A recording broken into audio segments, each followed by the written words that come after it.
ഇരിങ്ങാലക്കുട ഗാന്ധിഗ്രാമിൽ കാറിനുള്ളിൽ തോക്കുപയോഗിച്ച് മധ്യവയസ്കൻ ജീവനൊടുക്കിയ കേസിൽ 2 പ്രതികൾ അറസ്റ്റിൽ.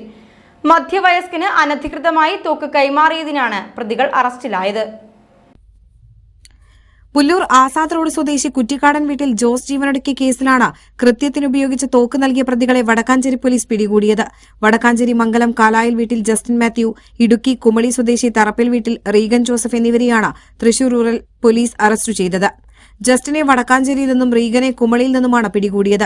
റൂറൽ ജില്ലാ പോലീസ് മേധാവി ബി കൃഷ്ണകുമാറിന്റെ നേതൃത്വത്തിൽ ഇരിങ്ങാലക്കുട പോലീസും ഡാൻസ് ഓഫ് സംഘവും ചേർന്നാണ് പ്രതികളെ പിടികൂടിയത്.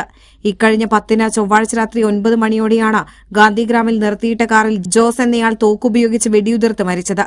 ആത്മഹത്യാക്കുറിപ്പും ജീവനൊടുക്കാൻ ഉപയോഗിച്ച തോക്കും കാറിനുള്ളിൽ നിന്ന് പോലീസ് കണ്ടെടുത്തിരുന്നു. പ്രതികളായ ജസ്റ്റിനും റീഗനുമാണ് തനിക്ക് തോക്ക് നൽകിയതെന്ന വിവരം ജോസിന്റെ ആത്മഹത്യാക്കുറിപ്പിലുണ്ടായിരുന്നു. തുടർന്ന് അന്വേഷണത്തിന്റെ ഭാഗമായി പോലീസ് അക്കാദമിയിലെ റീജിയണൽ ഫോറൻസിക് സയൻസ് ലബോറട്ടറിയിലെ scientific and ballistic officer Ajay Babu തോക്ക് ശാസ്ത്രീയ പരിശോധനയ്ക്ക് വിധേയമാക്കി. നിയമവിരുദ്ധമായി നിർമ്മിച്ച തോക്കിന് ലൈസൻസ് ലഭ്യമല്ലെന്നും കണ്ടെത്തി. ഇതിന്റെ അടിസ്ഥാനത്തിൽ ആയുധ നിയമപ്രകാരമാണ് പ്രതികൾക്കെതിരെ കേസെടുത്തത്. ഇരിങ്ങാലക്കുട SHO MK ഷാജി, SI-മാരായ T Abhilash, Anu Jose, grade SI MA Muhammad Rashid, grade senior CPO-മാരായ രഞ്ജിത്ത്, ഗിരീഷ്, CPO-മാരായ ഉമേഷ്, ഗിരീഷ്, ഡാൻസ് ഓഫിലെ ഗ്രേഡ് SI-മാരായ സതീശൻ, മൂസ, ജയകൃഷ്ണൻ, ഗ്രേഡ് ASI-മാരായ ഷിജോ, AU റെജി എന്നിവരാണ് അന്വേഷണ സംഘത്തിൽ ഉണ്ടായിരുന്നത്.